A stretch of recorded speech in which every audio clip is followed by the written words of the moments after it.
Thank you, Roy. That was really inspirational. I'd now like to ask one of the artists, or participants in this project, to speak on behalf of the 100 participants who made this work. Ruan Al-Kamashi completed her HSC at Liverpool Girls High School and is a law student at UTS. Her deep commitment to social justice is evident in her long-standing involvement in advocacy initiatives, including Art Crew and Why Hunger, and her contribution to a number of local, regional and international initiatives, including Settlement Services International and the United Nations. She was a moderator at numerous panels and conferences within the sector, namely for Refugee Week. And what's more, she's currently hosting a podcast. It's called Who Speaks Podcast, which is available on 6 streaming sites, including Spotify and Apple. Ruan was one of the participants in the project celebrated in this book, and she writes beautifully about her trial on page 173 if you want to check it out later. I was going to ask you to read it, but perhaps you've provided something else. Welcome, Ruan.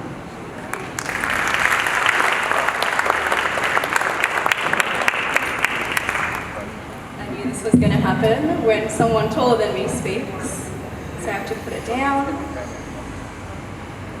Definitely do check it out if you get a chance. Just at the back, we have a book signing happening at the end of the event. And as Tali mentioned, my piece is in there as well. Before I revert into my presentation, I also want to acknowledge the Capricorn clan of the Darug Nation and go beyond acknowledgement in saying that I support the Uluru Statement from the Heart to achieve justice for First Nations people and a referendum to enshrine a First Nations voice in our Constitution. I also want to take this opportunity to add my voice to the Palestinian genocide happening at the moment. Palestinian resistance is important, and now I think more than ever, particularly when we have politicians that continue to outright deny that Indigenous rights worldwide are still binding and take precedence. Mandaean history and Aboriginal history alike share many semblances, in that their histories have been buried, raked through the coals, trivialised and toned down. One of my favourite quotes by Jimmy Barnes, he's a Scottish immigrant and an Australian rock singer. He sums up Australia's heritage in literally 4 words. He says, "If you're an Australian, your ancestry is either Aboriginal, convict, refugee or immigrant." And I really don't think there's any more to add to that. As refugees, immigrants and convicts, we will forever be profiting off Indigenous land. Liverpool shares a colonial past and was one of the first colonial frontiers of colonial invasion and was used as an agricultural and transportation centre. As Wendy mentioned, it is now a primary space for resettlement, particularly for Syrian and Iraqi refugees, and represents a strong sense of community and expectations of further suburban development.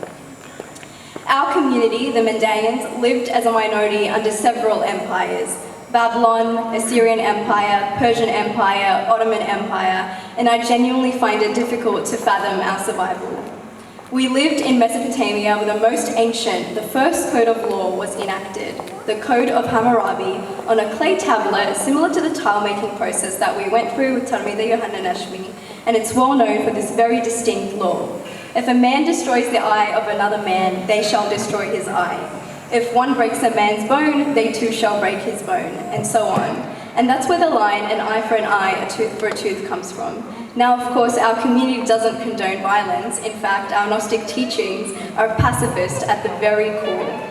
Now, if you know me personally, or if you've tuned into my podcast, you'll know that I'm always encouraging young people to be skeptical and question and criticize anything that makes assumptions about a fully knowable world. Because, honestly speaking, there is no such thing as a fully knowable world. But when I first heard of Tarmida Yohanna Nashmi, I knew that my values resonated strongly with his. The most important piece of learning that I got taught by him last year is, Rowan, no one can take your heritage and identity away from you. And I stick by that. I am filled with gratitude to have worked alongside Tarmida Yohanna Nashmi. I think you've really created something special here. Now, in my tile, you'll notice in Mandaic Aramaic, I wrote Qushta, which means truth. That is incredibly important to me. Justice and freedom is important to me. Kindness is important to me. Human connection is important to me. Change, growth, and healing is important to me. These are my core pillars, and I really tried to reflect those in my tile.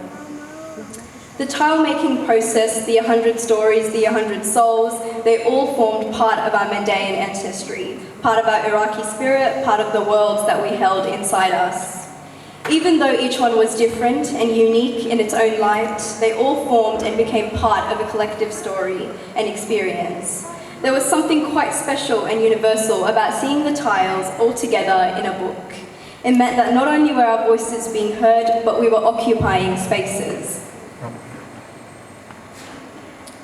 I wrote a line with Olivia Russey, a journalist and a good friend of mine, in 2016.